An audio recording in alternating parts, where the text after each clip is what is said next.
Welcome to Mr. Mathan Talks. Divi's Labs shares soar 5% as investors cheer solid Q3 earnings.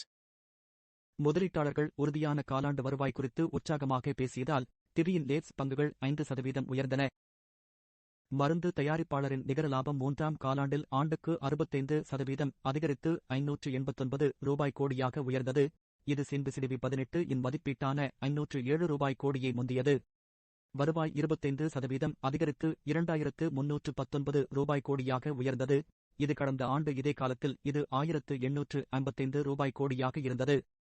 சின்பிசிடிவி 18 டிவியின் வருவாயை ரூ.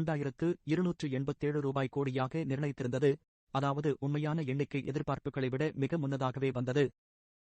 காலை 11:23 மணிக்கு டிவியின் லேப்சேட்டரிஸின் பங்குகள் என்எஸ்இயில் ரூ.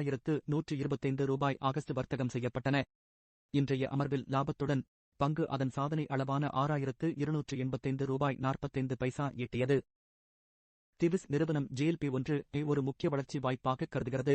அதே நேரத்தில் அதன் காக்கிநாடா ஆலையில் பின்தங்கிய ஒருங்கிணைப்பு காரணமாக இடைக்காலத்தில் லாப நன்மைகளையும் எதிர்பார்க்கிறது. மருந்து தயாரிப்பாளரின் புதிய தயாரிப்பு சேர்க்கைகள் GLP-1 கூறுகள் உட்பட என்டேஸ்டோ ஜெனரிக் தாக்கத்தை கணிசமாக ஈடு செய்யும் என்று நுவாமா இன்ஸ்டிடியூஷனல் ஈக்விட்டிஸ் கருதுகிறது. அதன்படி தரகு நிறுவனம் அதன் FY26 மதிப்பீடுகளை 3.4% உயர்த்தியது.